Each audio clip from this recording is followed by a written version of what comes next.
वेदाहमेतं पुरुषं महान्तम् आदित्यवर्णं तमसः परस्तात् तमेव विदित्वाति मृत्युमेति नान्यः पंथ विद्यते अयनाय। प्रकृति के अंधकार से परे अनंत सूर्यों के समान प्रकाशमान उस सर्वोपरि परब्रह्म को मैं जानता हूं, जिसे जाने बिना मृत्यु के बंधन से छूटने का अन्य कोई भी मार्ग नहीं है। अकामो धीरो अमृतः रसेन तृप्तं न कुतश्च नोनः तमेव विद्वान् न विभाय मृत्युरात्मानं धीरम अजरम युवानम। अर्थात लौकिक कामनाओं से रहित धीर अविनाशी स्वरूप वाले आनंदमय रस से परिपूर्ण पूर्णातिपूर्ण अजर एवं सर्वदा युवा स्वरूप वाले उस परब्रह्म को जान लेने वाला मृत्यु से भयभीत नहीं होता है। मैं कौन हूं, कहां से आया हूं, मेरा निज स्वरूप क्या है, सच्चिदानंद परब्रह्म कहां है, कैसा स्वरूप है उनका और उन्हें पाने का वास्तविक मार्ग क्या है। तारतम ज्ञान के अखंड प्रकाश में इन प्रश्नों का अनायास ही समाधान प्राप्त हो जाता है और साथ ही सभी धर्मों का आपसी विरोध भी हमेशा के लिए समाप्त हो सकता है। लहराते हुए महासागर की अथाह जल राशि में जिस प्रकार असंख्य बुलबुले पैदा होते हैं और तत्क्षण उसी में लीन हो जाते हैं, उसी प्रकार महामाया से असंख्य लोग पल पल में प्रकट होते हैं और उसी की गोद में समाप्त हो जाते हैं। अज्ञानता की गहन निद्रा में सोने वाला सामान्य मानव तो ये सोचकर ही आश्चर्य में डूब जाता है कि वो जिस पृथ्वी पर रहता है उससे 13 लाख गुना बड़ा इस सूर्य का अस्तित्व हमारी आकाश गंगा के सबसे छोटे नक्षत्र के रूप में है। इस आकाश गंगा में करोड़ों सूर्य हैं जो सभी हमारे सूर्य से बड़े हैं। ये आकाश गंगा इस ब्रह्मांड की सबसे छोटी आकाश गंगा है। इससे बड़ी बड़ी करोड़ों आकाश गंगाएं इस अनंत आकाश में विद्यमान है। ब्रह्मांड का विस्तार इससे भी अधिक है जो अभी तक मानवीय बुद्धि में नहीं आ सका है। क्या इस अनंत आकाश से परे कुछ है? निस्संदेह इस अनंत आकाश अहंकार एवं महान तत्व के मंडल से भी परे वो महाशून्य है जिससे असंख्य लोकों की पल पल उत्पत्ति होती रहती है। सभी लोग अंततः इसी में विलीन होते रहते हैं और इसी महाशून्य में प्रकट होता है आदि नारायण का स्वरूप जो अक्षर ब्रह्म का स्वाप्निक मन होता है। संपूर्ण सृष्टि का संचालक यही है। इसी की चेतना का प्रतिभास सभी प्राणियों के रूप में दृष्टिगोचर होता है। संसार के अधिकांश मनुष्यों का प्रायः यही आराध्य देव है और इससे परे ये योग माया का अखंड मंडल है जहां अक्षर ब्रह्म अपनी अखंड एवं चैतन्य प्रकृति के साथ क्रीड़ा करता है। ये अद्वैत भूमिका है। यहाँ के कण कण में चैतन्यता, अखंडता एवं ब्रह्म रूपता के दर्शन होते हैं। ये वेदों में चतुष्पाद विभूति के रूप में वर्णित हैं। भगवान शिव, महाविष्णु, संकादिक, शुकदेव, कबीर आदि की ध्यान क्रीड़ा का यही स्थान है। किंतु इस योग माया मंडल से परे वो स्वलीला अद्वैत अनादि अनंत परम धाम है जहां के कण कण में सच्चिदानंद परब्रह्म का ही स्वरूप समाया हुआ है। एकमात्र तारतम ज्ञान के प्रकाश में ही ये यथार्थ रूप से विदित हो सकता है कि प्रकृति के नितांत परे वो स्वलीला अद्वैत परम धाम कहाँ है एवं कैसा है। तारतम्येन जानाति सच्चिदानंद लक्षणम। ये ब्रह्म मुनियों की लीला स्थली श्री बंगला जी है, जहां सच्चिदानंद परब्रह्म के आवेश से तारतम वाणी का अवतरण हुआ। तारतम वाणी अर्थात वो वाणी जो हमें अज्ञान रूपी अंधकार से ब्रह्म ज्ञान रूपी प्रकाश की ओर ले जाती है। असतो मां सद्गमयः तमसो मां ज्योतिर्गमयः मृत्योर्मां अमृतम गमयेति।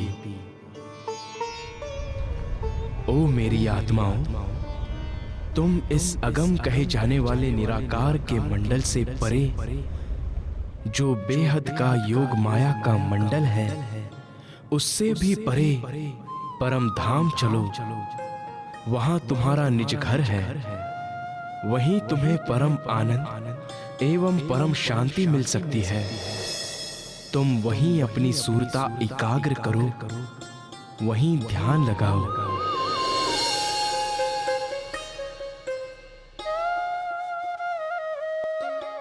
प्रणाम।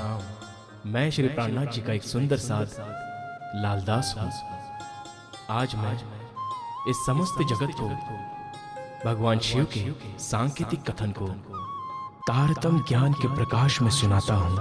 जब भगवान शिव और मां उमा हिमालय की कंधराओं में घोर साधना में लीन थे और उस रहस्यमय अमर कथा की भूमिका बन रही थी, जिसे भगवान शिव ध्यान में डूबकर ईश्वर से ग्रहण कर रहे थे।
योगेश्वर की अखंड समाधि कब पूर्ण होगी, कब ये जागेंगे और कब मैं इनसे अपने मन की बात कर पाऊंगी।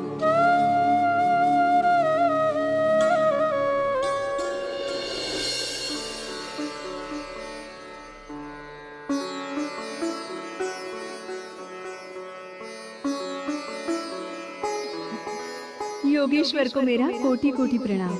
आपको भी हमारा स्नेहिल अभिवादन। प्रिय, क्या बात है उमा, आज आप हमें यूं एकटक क्यों निहार रही हैं? नाथ, आज आपके मुखमंडल पर एक विशेष प्रसन्नता दिखाई दे रही है। सत्य कहा प्रिय, आज हम अति प्रसन्न हैं। हे नाथ, क्या आपकी इस प्रसन्नता को जानने का परम सौभाग्य मुझे मिलेगा?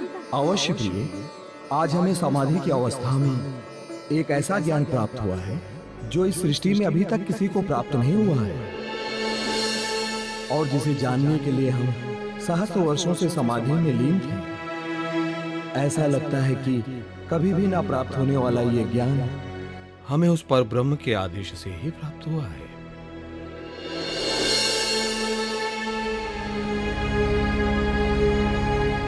कैसा ज्ञान प्रभु?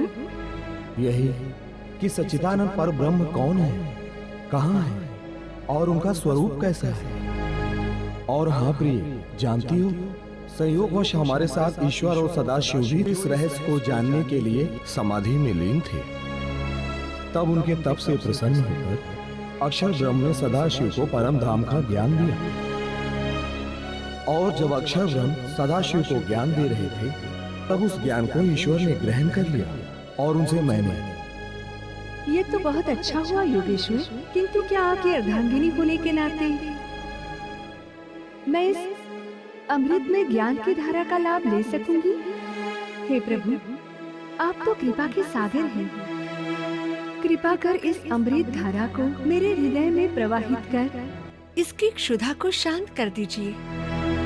हे प्रभु, कृपा कर मुझे भी इस रहस्य से अवगत करा दीजिए, जिसे जानने के लिए आपने सहस्त्र वर्षों तक समाधि ली थी। हे देवी, वैसे तो इस रहस्य को जानने की पात्रता कार्तिकेय और गणेश में भी नहीं है, किंतु आप हमारी अर्धांगिनी हैं, हमारी सहधर्मिणी हैं, और आपको इसे जानने की तीव्र जिज्ञासा भी है। इसीलिए इसे हम आपको अवश्य सुनाएंगे।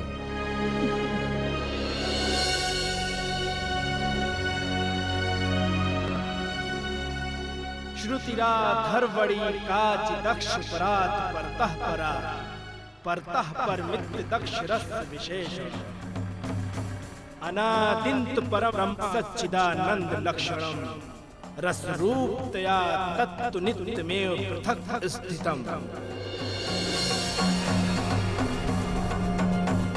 वो अनादि परब्रह्म अक्षर ब्रह्म से भी परे है। वो सच, चित और आनंद के लक्षणों वाला है। वास्तव में यही सबके लिए उपास्य है।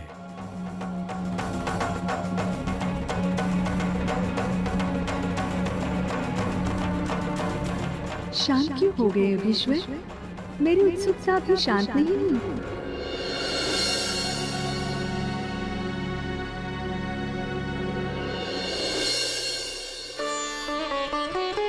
अब और क्या जानना चाहती हैं? अक्षरातीत परब्रह्म के विषय में? हे योगेश्वर, अभी तक आपने ये नहीं बताया कि अक्षरातीत परब्रह्म का स्वरूप कैसा है। क्या उनकी कोई उपमा है? क्या उनके हृदय में भी प्रेम वास करता है? वो उपमा से रहित है। स्वलीला द्वैत तथा इंद्रियों से प्रत्यक्ष न होने वाला वह परब्रह्म अति प्रेममयी किशोर स्वरूप को धारण करने वाला है तथा आत्मरूप सखियों का अति प्यारा परम तत्व है। हे योगेश्वर, कृपया आप मुझे विस्तार से समझाएंगे? तो सुनो देवी, उस प्रेममयी परम तत्व को धारण करने, प्यार करने और रस लेने में सखियां प्रत्यक्ष रूप से समर्थ नहीं है। अतः उसे रमण करने के लिए श्यामा जी उनका प्रथम अंग है। वे प्रियतम परब्रह्म की हृदय स्वरूपा है और सखियां उनकी हृदय स्वरूपा हैं। हमें उनके अनुभव का सौभाग्य कब प्राप्त होगा? 28वें कलयुग में, जब परब्रह्म के अभिन्न अंग आनंद स्वरूपा आत्माएं इस नश्वर जगत में असत जड़ व दुखमय लीला को देखने की इच्छा से प्रकट होंगी, तब वे असहनीय दुखों को प्राप्त हो जाएंगी। उस समय सुंदरी और इंद्रा नाम की दो आत्माएं परम धाम से चंद्र और सूर्य नाम से अवतरित होंगी।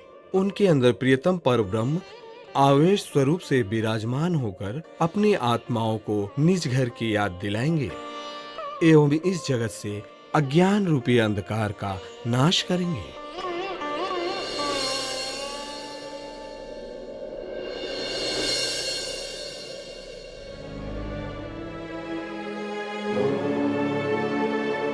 सुंदरी चेंदिरा सख्यो नामाभ्या चंद्र सूर्यर्योः मायांधकार नाशाय प्रतिबुद्धे भविष्य। और इस तरह काल का चक्र आगे बढ़ता गया।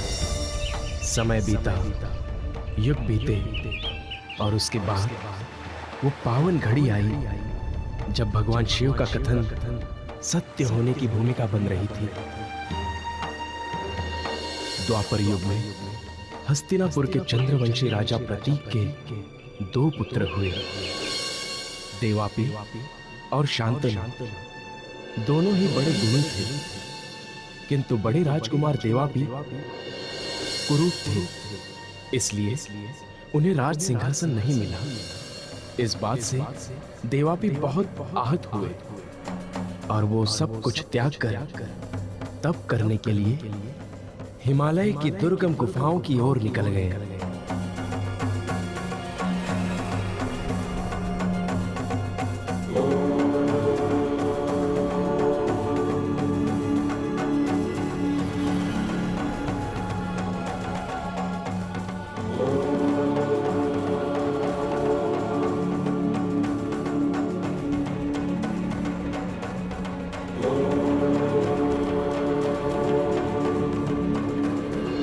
प्रणाम मुनिवर। प्रणाम चंद्रवंशी। देवापी, तो आपने कैसे जाना कि मैं ही देवापी हूँ? आश्चर्यचकित ना हो देवापी, मैं तो ये भी जानता हूँ कि आप यहाँ पर किस उद्देश्य से आए हैं। मेरी उत्सुकता को इतना ना बढ़ाइए मुनिवर। कृपा अपना परिचय दीजिए कि आप कौन हैं और मेरे विषय में इतना सब कैसे जानते हैं? मैं सूर्यवंशी राजा मारू हूँ और मैं भी उसी प्रकार अपना सर्वस्व त्याग कर तपस्या करने आया हूँ जिस प्रकार आप यहाँ आए हैं। सत्य कहा मुनिवर। जब मेरी योग्यता पर रूप, रंग और बाहरी सुंदरता ने आघात कर दिया, तब मुझे लगा कि यह दुनिया मनुष्य की बाहरी आवरण देखकर उसकी योग्यता का आकलन करती है, किंतु मैं इस दुनिया के आकलन को निर्मूल कर तपस्या के मार्ग पर जाना चाहता हूँ, जहाँ मनुष्य की भक्ति और उसकी योग्यता को महत्व दिया जाता है। सत्य कहा आपने। तपस्या ही एकमात्र मार्ग है जिस पर मनुष्य को चलने के लिए बाहरी आवरण की आवश्यकता नहीं होती। इसीलिए आप सही स्थान पर आए हैं। तो क्या आप मेरा मार्गदर्शन करेंगे? ये तो मेरा परम सौभाग्य है कि मैं आपकी तपस्या और भक्ति के मार्ग में मार्गदर्शन करूं। आइए, आपका स्वागत है।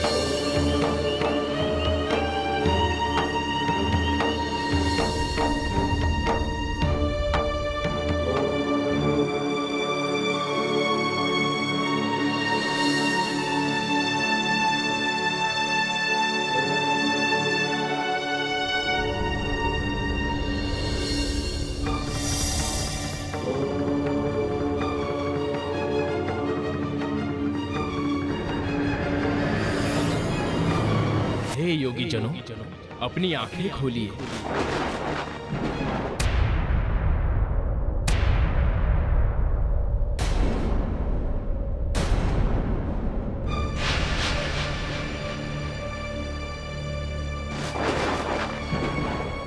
आप कौन हैं?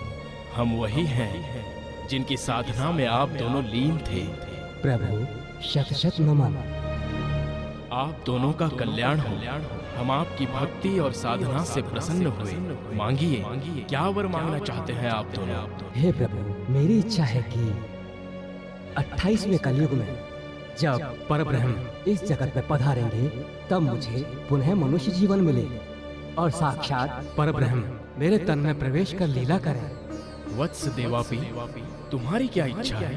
प्रभु, मेरी भी यही इच्छा है कि परब्रह्म मेरे तन में प्रवेश कर लीला करे। तथास्तु, ऐसा ही होगा। आने वाले 28वें कलयुग में सच्चिदानंद परब्रह्म जब इस जगत में आएंगे तो आप दोनों के मनुष्य तन में प्रवेश कर बारी बारी से अपनी लीला करेंगे।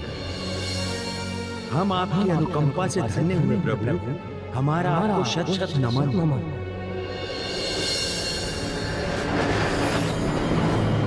अंततः 28वें कलयुग का वो शुभ समय आया जब परम धाम से वे ब्रह्मात्माएं इस धराधाम में अवतरित हुई। तब संवत 1638 अश्विन शुक्ल 14 को परब्रह्म की अर्धांगिनी शक्ति श्री श्यामा जी की आत्मा उमरकोट के मतु मेहता और कुंवर बाई के घर श्री देवचंद्र जी के तन में प्रकट होती है। संवत 1638 देवापी को फलयो असीसा। अश्विन शुक्ल चतुर्दशी पावन उमरकोट नगरी मन भावन।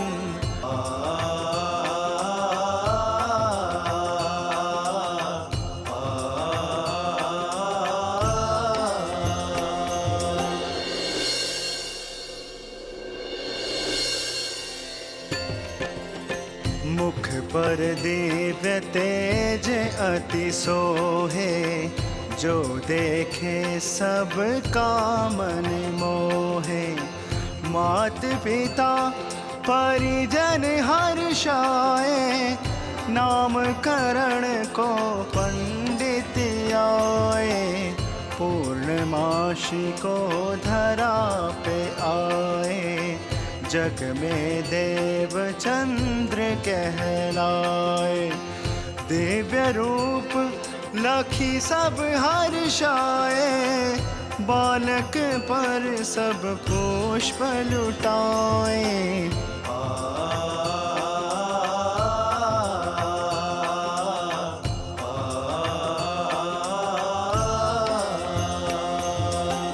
इस तरह लाड़ प्यार में उचित संस्कारों और श्रद्धा भक्ति की भावना के साथ श्री देवचंद्र जी बढ़ते हुए 11 वर्ष के हो गए।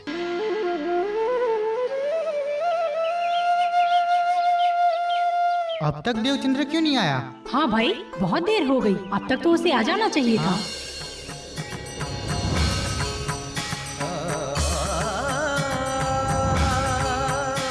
अरे भाई, उसकी माताजी उसे बिना भजन पूजन के बाहर थोड़े ना आने देगी। जानते हो ना, वे नियम की बड़ी पक्की है। हाँ भाई, उसकी माताजी बहुत नियम धर्म वाली है, तभी तो हमारा देवचंद्र भी बड़ा आज्ञाकारी है। वैसे हम बड़े भाग्यशाली हैं जो देवचंद्र हमारा मित्र है।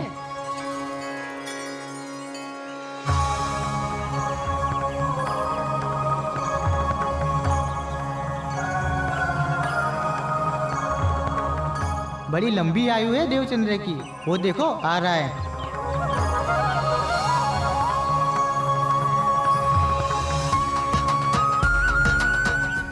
इतनी देर लगा दी देवचंद्र, हम कब से तुम्हारी राह देख रहे हैं। क्षमा चाहता हूँ, माँ भजन पूजन कर रही थी सो हम भी उनके साथ बैठे थे। देवचंद देखो, मैं तुम्हारे लिए बूंदी का लड्डू लाया हूँ, लो चलो हम खाते हैं।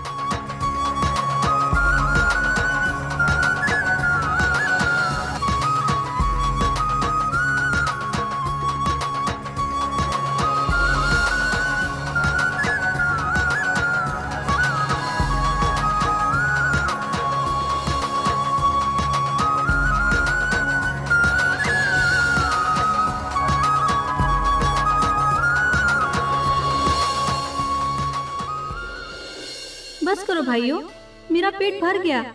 तुम प्रतिदिन अगर ऐसे ही लाते रहोगे तो मेरा पेट यहीं भर जाएगा और घर जाके मैं कुछ नहीं खा पाऊंगा और माँ मुझे डांटेंगी कि तुम ठीक से क्यों नहीं खाते। क्या करे देवचंद्र, ये तो तुम ही ने सिखाया है कि सदा मिल बांट कर खाना चाहिए। तो हमें जो मिलता है वो मिल बांट कर खाते हैं। हाँ मित्रों, ये बात सच है। मिल बांट के खाने में परमात्मा भी खुश होते हैं। अच्छा, अब चलो खेल खेलते हैं। हाँ हाँ, चलो चलो।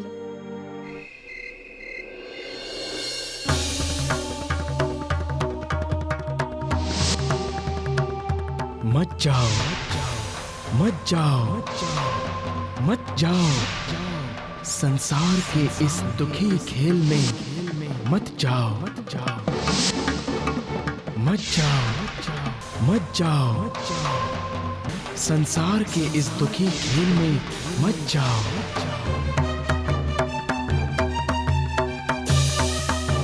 मत जाओ,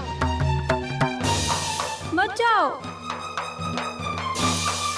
मत जाओ, मत जाओ, मत जाओ, मत जाओ। देवचंद्र, बेटा देवचंद्र, क्या हुआ बेटा? हाँ,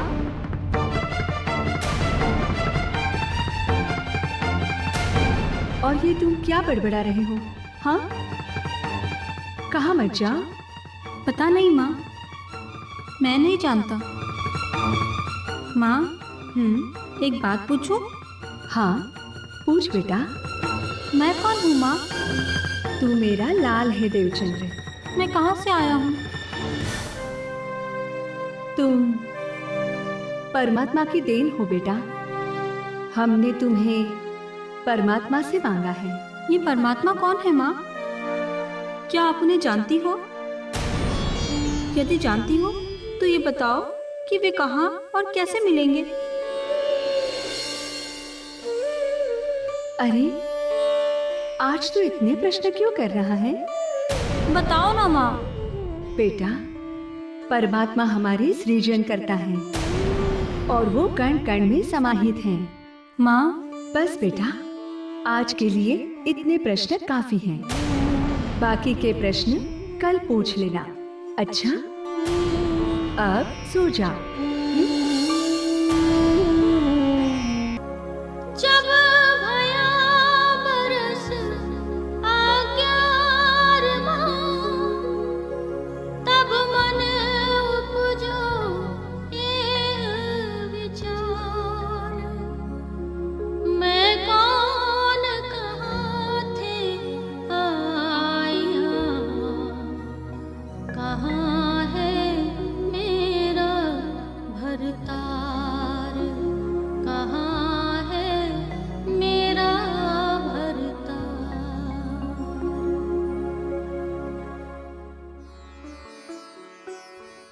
इस प्रकार 11 वर्ष की आयु में श्री देवचंद्र जी के मन में विचार उत्पन्न हुआ कि मैं कौन हूँ, कहाँ से आया हूँ, मेरा निजधाम कहाँ है, सबकी आत्मा की प्रियतम परब्रह्म कौन है और उनका साक्षात्कार कैसे हो सकता है।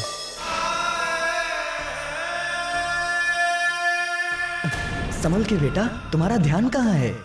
क्षमा चाहता हूँ काका, मैं कुछ सोच रहा था। क्या सोच रहे थे बेटा? यही कि परमात्मा कहाँ है और उनका स्वरूप कैसा है।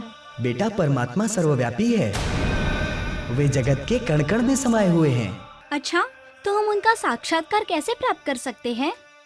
बेटा, उनके दर्शन करना इतना आसान नहीं है। अगर तुम परमात्मा के दर्शन करना चाहते हो तो मंदिर जाओ और भक्ति करो। यदि तुम्हारी भक्ति, तुम्हारी प्रार्थना सच्ची होगी तो परमात्मा एक ना एक दिन तुम्हें अवश्य दर्शन देंगे।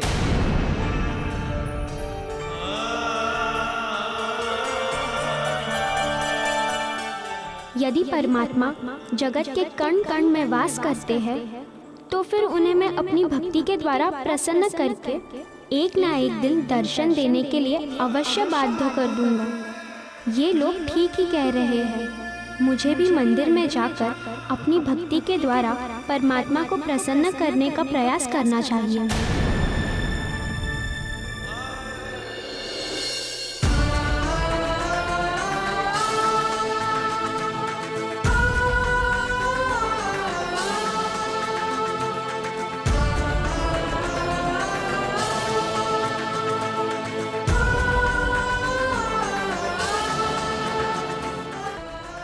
हे प्रभु, मैं आपकी शरण में आया हूँ।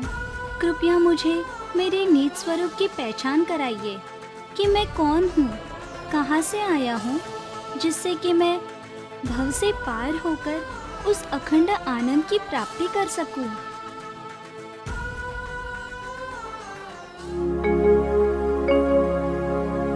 परब्रह्म क्यों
अगर तुम परमात्मा के दर्शन करना चाहते हो तो मंदिर जाओ और भक्ति करो।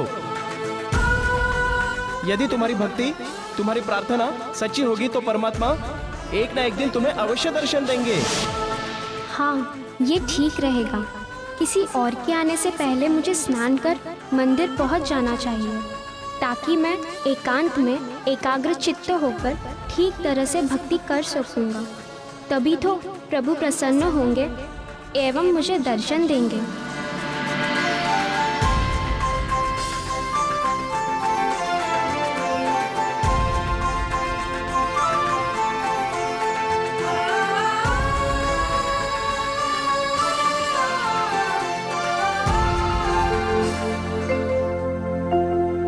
मान के देह अखंड फल पाए,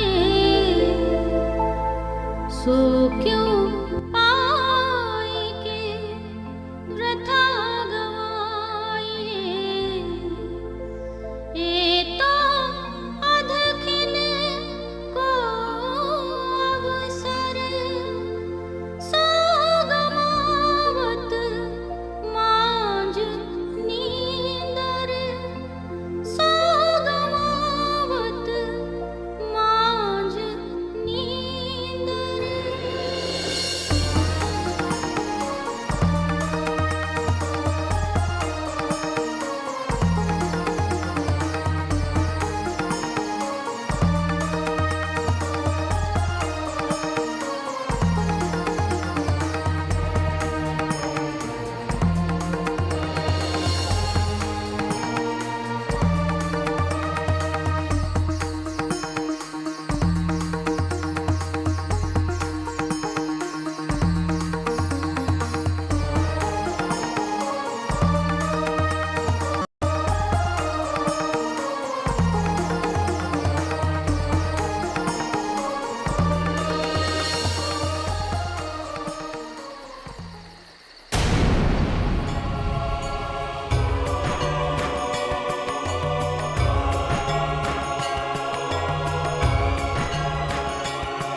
देव, पुत्र देवचंद्र, तू कहाँ गया था इतनी सुबह सुबह? माँ, मैं मंदिर गया था भगवान की परिक्रमा करने।